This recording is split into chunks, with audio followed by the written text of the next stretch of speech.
ئەندامێکی پەرلەمانی کوردستان لە فراکسیۆنی کۆمەڵی دادگەری لە پەیجی خۆی لە تۆڕی کۆمەڵایەتی فەیسبوک بە دواداچوون و داتایەک لەژێر ناوی وەڵامەکانی حکوومەت بۆ بووجە و داهات و خەرجی پەسەند ناکەین بڵاو کردەوە. عومەر عەبدوڵڵا گوڵپیا ئاشکرای دەکات لە 25 حەوتی 2021 داوای لە وەزارەتی دارایی کردووە هۆکاری ئامادە نەکردنی یاسای بووجە و نەناردنی بۆ پەرلەمان بە درێژایی 8 ساڵی ڕابردوو ڕوون بکاتەوە. ئەو پەرلەمانتارە دەڵێت وەزیری دارایی وەڵامی داوینێتەوە، بەڵام لە وەڵامەکەدا لەلایەکەم تەرخەمیەکە لە کۆڵی وەزارەتەکەی دەکاتەوە و دەیخاتە ئەستۆی سەرۆکایەتی ئەنجومەنی وەزیران لەلایەکی دیکەوە هۆکارەکە بۆ ئەوە دەگەڕێنێتەوە کە بودجەی هەرێم پشت بە داهاتی پشکی هەرێم لە بودجەی عێراق دەبەستێت، ئەوەش چەند جارێک گۆڕانکاری تێدا دەکرێت. بۆیە نەتوانراوە یاسای بودجە ئامادە بکرێت. بە بڕوای ئەو پەرلەمانتارە و دوو هۆکارە هیچیان هۆکار و پاساوی ڕاستەقینە نین، چونکە بە پێی مادەی 98 لە پەیڕەوی ناوخۆی پەرلەمانی کوردستان پێویستە ئەنجومەنی وەزیران لە سەرەتای تشرینی یەکەم واتە مانگی دێر ساڵێکی داراییدا پرۆژە یاسای بودجە بنێرێتە پەرلەمان بۆ ئەوەی گفتوگۆ بکرێت و پەسەند بکرێت. بەڵام بێجگە لە ساڵانی ڕابردوو ئەم ساڵیش لە کۆتایی مانگی دەنزی بووینەتەوە و هیچ باسێک لە پرۆژە یاسای بودجە بوونی نییە. هەروە لە ساڵی 2014ەوە هەرێم خۆی بەرپرسیاری سیاسەتی ئابووری خۆی لاسۆ گرتووە و وا خۆی دەرخستووە کە چیدی پشت بە بەغدا نابەستێت، بۆیە نەناردنی بودجە بۆ پەرلەمان هیچ پاساوێکی نەبووە.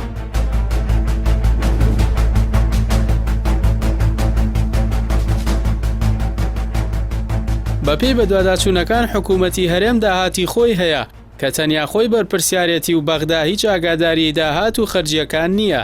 لە ئێستاشدا نرخی جیهانی نەوت نزیکەی 85 دۆلارە بۆ هەر بەرمیلێک و نەوتی هەرێمیش بە نزیکەی 70 دۆلار دەفرۆشرێت.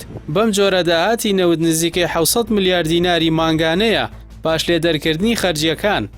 داهاتی گومریکیش زیاترە لە 150 میلیارد دینار، داهاتی باجی زیاترە لە 90 میلیارد دینار، داهاتی ڕسومات و کرێی خزمەتگوزاری زیاترە لە 100 میلیارد دیناری مانگانە.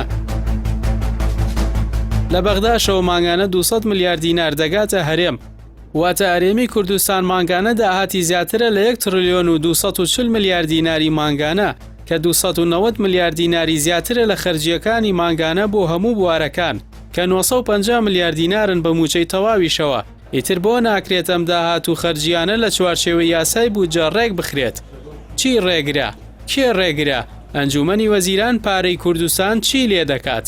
ئەو پەرلەمانتارە دەڵێت نەبوونی یاسای بودجە شتێکی سادە نییە.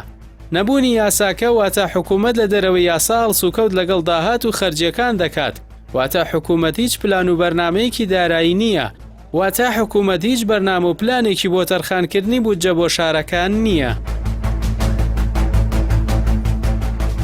کۆتا یاسای بودجەی حکوومەت لە ساڵی 2013دا بووە. دەرچەی یاسایی بۆ نەبوونی یاسای بودجە تەنیا بۆ ساڵێکە کە بە شێوەی 1 لەسەر 12 ساڵی پێشووە. لە دوای ئەو ساڵەوە حکوومەت بەردەوام بە نایاسایی هەڵسوکەوت لەگەڵ داهات و خەرجی دەکات.